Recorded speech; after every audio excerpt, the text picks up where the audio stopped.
Hi, I'm Paul Hetherington, and I'm a Lego artist, and I would like to welcome you to Buffalo Phil's Brick City. The Brick City took 6 months to design and build, and it was built in the summer of 2019. The overall structure includes 200,000 Lego parts and measures 10 feet by 8 feet and is 4 feet high at its tallest point. So the starting point in designing the Brick City was to come up with an overall concept. The backstory I came up with involved two characters, Buffalo Phil and Moose Jaw. Now, Buffalo Phil and Moose Jaw owned a cabin on top of a tall mountain, and they like to host barbecue parties. And it wasn't long before word got around the Wisconsin Dells about the great food and the fun times people were having at the parties. So as you can imagine, as time went on, other businesses started to open up nearby, and it wasn't long before the entire area was a bustling metropolis of restaurants and stores and play zones. There was even two lines of track that serviced the area with two separate train stations.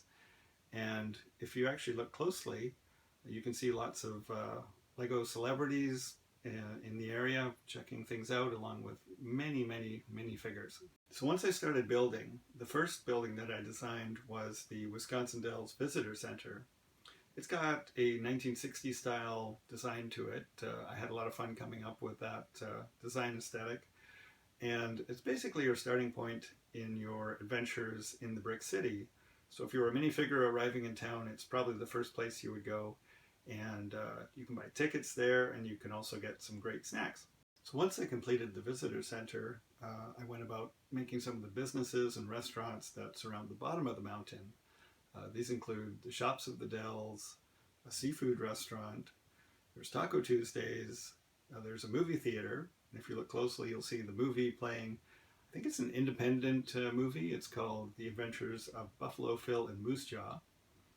Then next to that there is a Goody Goody Gumdrop style candy store, and finally a toy store.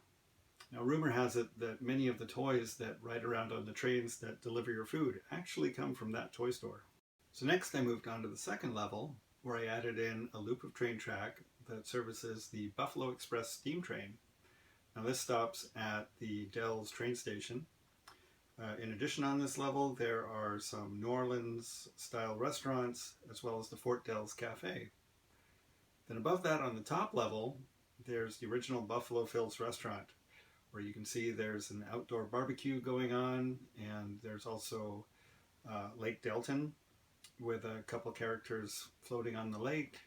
And if you look closely, you might see some celebrities having dinner at Buffalo Phil's.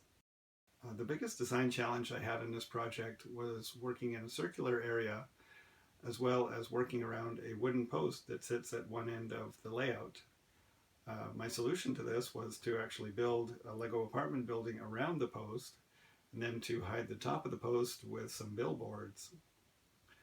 The most fun I had on this project was building the play zone. It had some food themed elements in there, as well as some colorful cubes that the minifigures can climb on. That was a lot of fun to design. I want to thank you for coming to visit the Brick City. I hope that you've enjoyed this quick tour, and I hope that when you're looking at the model, you enjoy seeing all the details that I've put in there, and hope you get a kick out of some of the minifigures and all the little shenanigans that they get up to. Thanks for coming. Cheers.